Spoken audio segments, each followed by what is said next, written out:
Pokemon has been a part of my life for as long as I can remember. Some of my earliest memories are playing with my Pokemon toys while watching the Mewtwo Strikes Back movie or Movie 2000. And of course, Movie 3, is that what it's called? But when it came to games, my memories of Gen 1 and 2 are very sparse. Mainly because the Gen 1 and Gen 2 games in our house were owned by my older brother, as he owned all of the game consoles. So I didn't really play the games all that much. I honestly don't have much attachment to them. My main jump into the games didn't come until Gen 3 with Ruby, when I had my own Game Boy Advance to play it on. So I wanted to try and form some core memories around these older gens.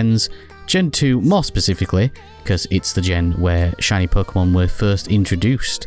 These alternate coloured creatures that have captivated so many of us. So what better way to form some new memories with this gen than with a shiny badge quest? Very briefly, for those who don't know, a badge quest is a challenge where you attempt to capture a shiny Pokemon before obtaining each gym badge. There are some other rules as well, but I don't really care about those. I'll be doing this badge quest in Pokemon Crystal, as it seems like the most definitive version of Generation 2, and also you can play as a woman. So, welcome to the start of another Pokemon badge quest. I hope you enjoy the ride. Hello, welcome to the start of my Pokemon Crystal badge quest. As I should have explained in the intro, this is going to be kind of a first for me, because Gen 2 and Gen 1, while I did grow up with them, weren't like my super nostalgic games. This is standard badge quest rules. Well, I say standard, I'm probably going to break them, but these are the rules I'm setting for myself. I must obtain a shiny before acquiring each badge, that much is obvious. And also a little rule for myself, I'm only going to go for Gen 2 shinies. Even though one of the hunts is going to be a Gen 1, technically, I will be evolving it into a Gen 2. Other than that, this game is obviously old odds, 1 in 81, 92.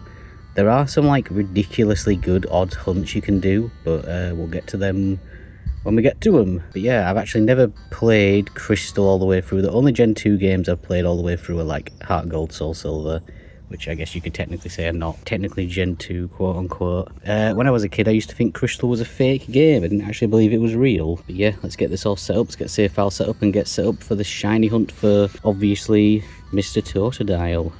New game. We are going to be woman, as always, as this was also the first game you could be a female protagonist. I'm just going to be mashing through the story, it's just standard. We never really pay attention to the story in these badge quests. Although one of the things I want to do in this badge quest is kind of taking, not the complete story, but more of the world of Gen 2, because again, it's a gen I'm not super connected to. I would really like to try and invest as much into it as I can. So this is Chris. This is the female character for Crystal, Chris. New name, Tomerey. No one can ever pronounce it correctly. It's Tomerey.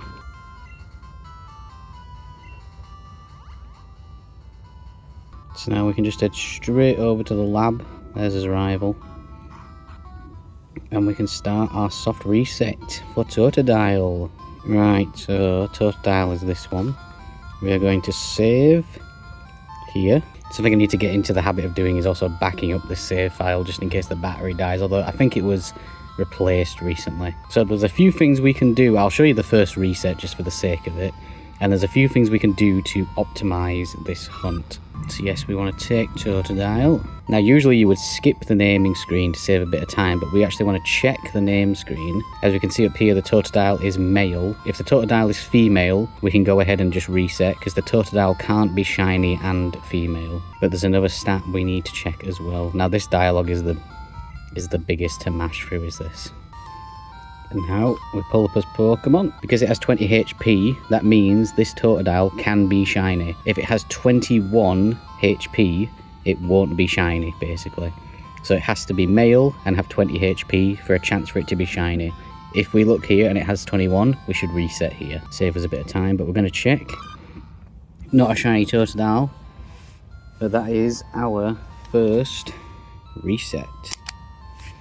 So yeah, this is 1 in 81, 92 hunt, full odds, original full odds. But yeah, so it's a little bit inefficient to reset on the analog pocket, I'll show you. So you gotta press these two buttons and then these two.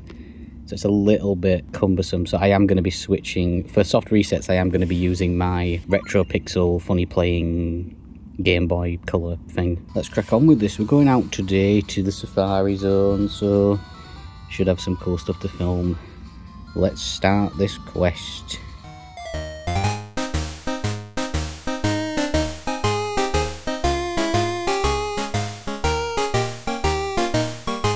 And so we set off into the real life Safari Zone, which in all honesty was kinda crap. It was way too warm and the animals were all hiding inside because, as I said, it was too warm. But we had a fun day out either way. After returning home, it was way too warm to turn on my PC, which just becomes a giant radiator in the warm weather. So I sat outside in the garden to continue hunting. I also brought back a staple of the badge quests, Mountain Dew taste tests. Back in the tradition of the badge quests, we've got new Mountain Dew, Summer Freeze, Cherry, Lemon, Raspberry. And it must be a fairly new one because it's the new font that they've been using. Got on, yeah. Whoa.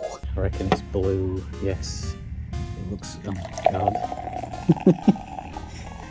How blue that is. It's supposed to be raspberry. It's blue. Well, I guess there is a blue raspberry. Let's give it a go. Cheers. It basically just tastes like slush puppy if it wasn't a slush. 9 out of 10. I stayed out in the garden pretty much till sunset, ending the first day of this new quest on 304 resets.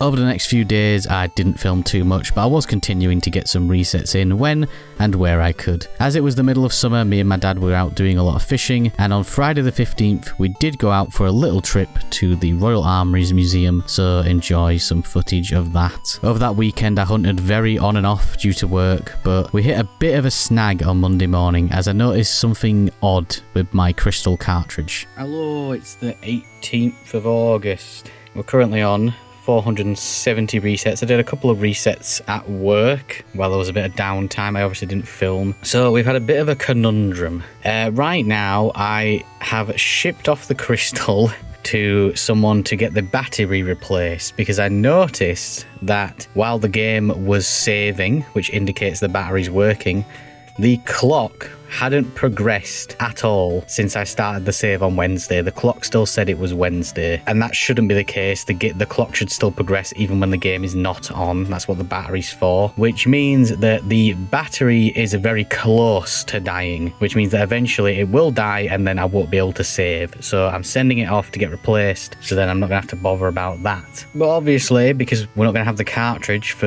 at least a week, I reckon, we're gonna have to find some way to hunt. So what I've done is, obviously there's no cartridge in here. What I have done is I've used my Game Boy operator to dump the ROM and the save file from my cartridge, and I'm going to be playing it via the FPGA emulation on the analog pocket. It's pretty accurate emulation, FPGA and all that. It's the exact same save file. So yeah, obviously it says time not set. Now this is going to be annoying because I'm going to have to do this every single time. The real-time battery clock thing doesn't work for whatever reason. I can't work out a way to get it to work.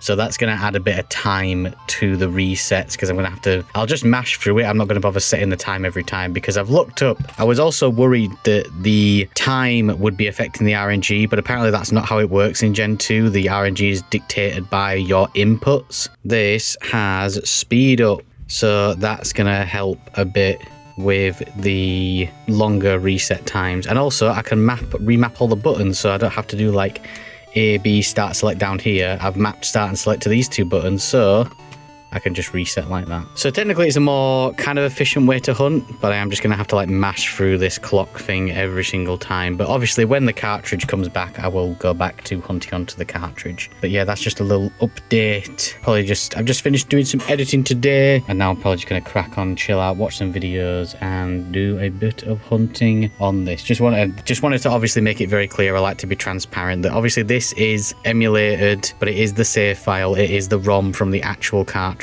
And the cartridge should hopefully be back by next week, and we'll continue the hunt on there. I didn't let this issue stop me. If anything, it sped up the resets quite a bit over the next few days. I went absolutely ham on hunting, crossing over the 1000 reset mark super easy with the speed up feature. It was also during this time that another new mega was revealed for Pokemon Legends ZA, so let's see my super hype reaction to that. God.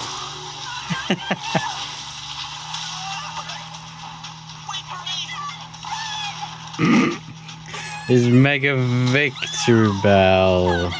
It doesn't even look scary, it looks dumb. That is a very interesting looking Mega.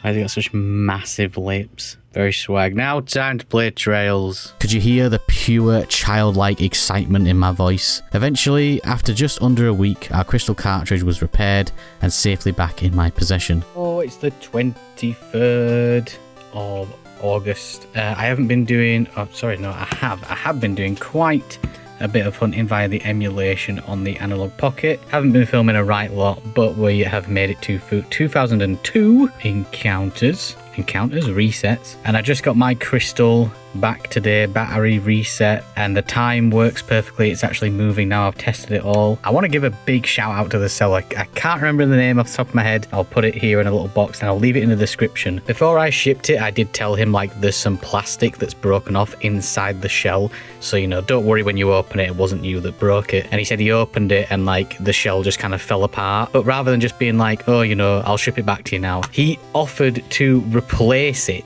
with this one, which he sent me anyway. This here on the back, this is my broken one. You can see there where it's broken, but the front is a replacement one he sent for me, because what he did was took my original front shell, 3D printed a screw post to glue into it, and then put his non-broken back shell on the back for no extra charge. He just did it because he's amazing at his job and he offers an amazing service. So again, if you're in the UK and you need your batteries replacing for any games or consoles or anything, memory cards, I'll leave a link to the guy's eBay in the description. Cannot recommend him enough. It is actually currently Fossil Week. I'm currently quite deep into some resets right now, so I won't be doing any hunting today, but tomorrow I'm going out with some friends and I plan on bringing my I might keep hunting on my Analog Pocket actually, even though I've got to do the more awkward reset. I've actually really enjoyed playing a bit on this. Yeah, when I go out tomorrow, I'll probably do some resets while we're out. Quick cut to the next day where I met up with my friends. I don't have a good transition, sorry.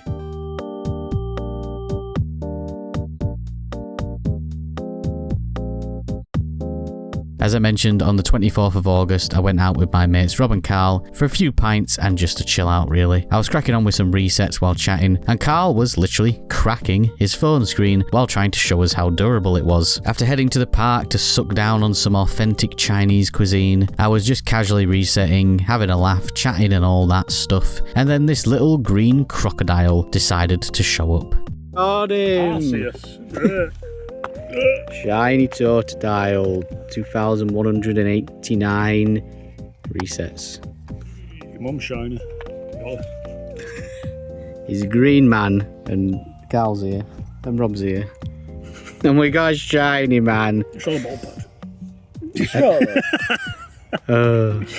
I probably won't progress in the game, we'll just leave it for now, but I'm definitely going to save as well.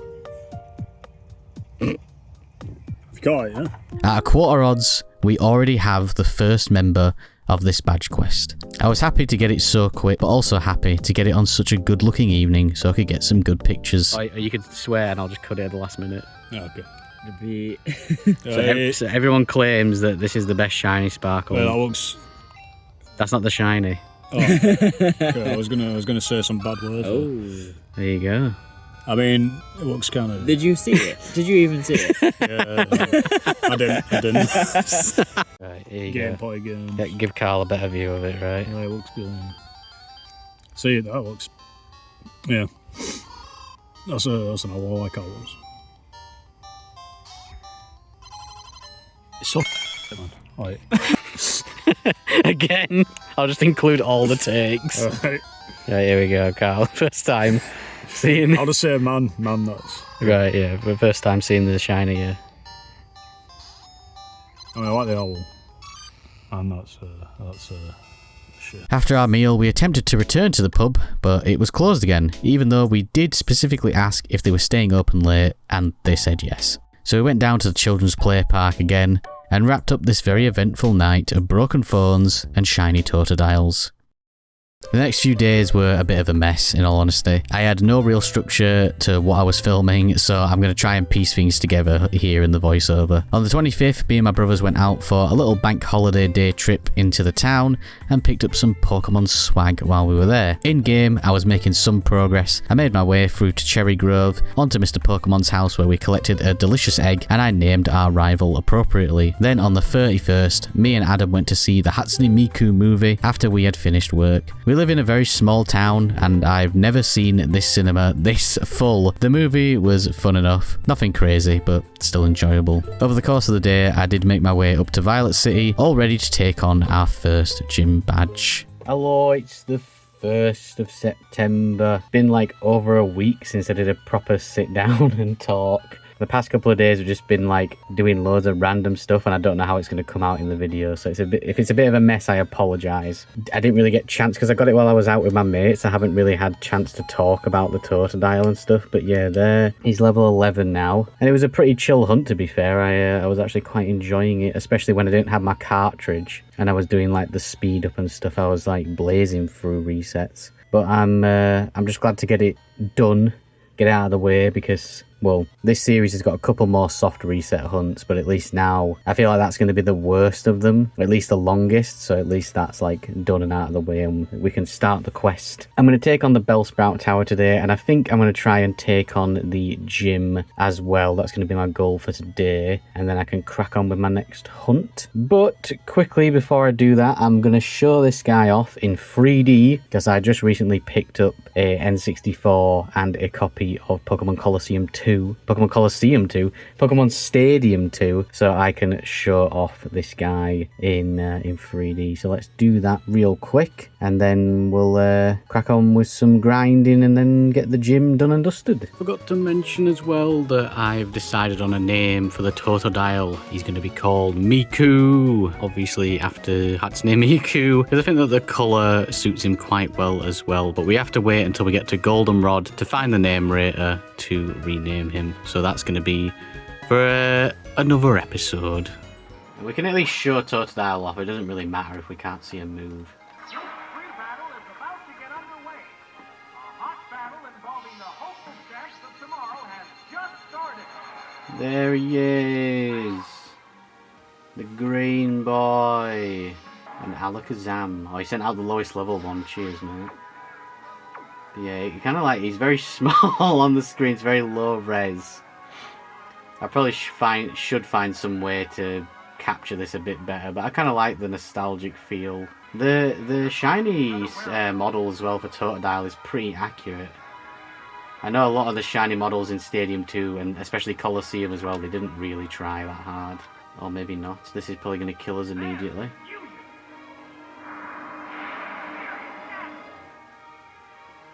Rip. Oh well, it's fine. Right, let's get up that Bellsprout Tower and crack on with this gym. I've taken on the Tower of Bells and Sprouts, getting a few more levels in on Totodile before heading to the first gym. This was honestly easy enough. I don't know what to say about this gym really. I guess the main meme is, how the hell does Faulkner have a level 9 Pidgeotto when it doesn't evolve till level 18? I think I smell a Game Shark.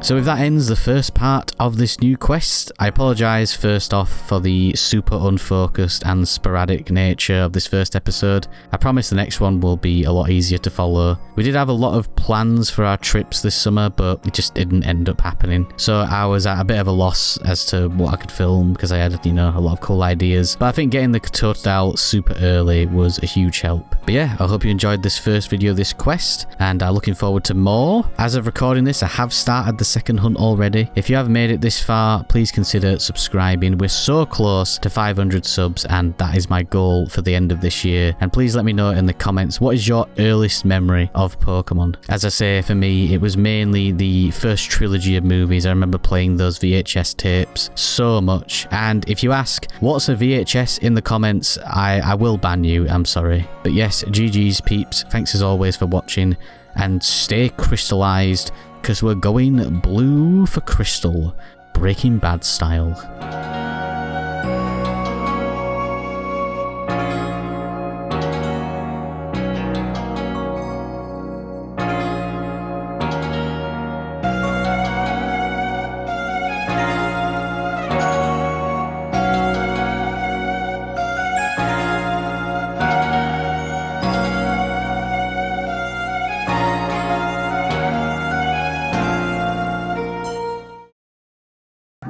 Got a froth on his lip then.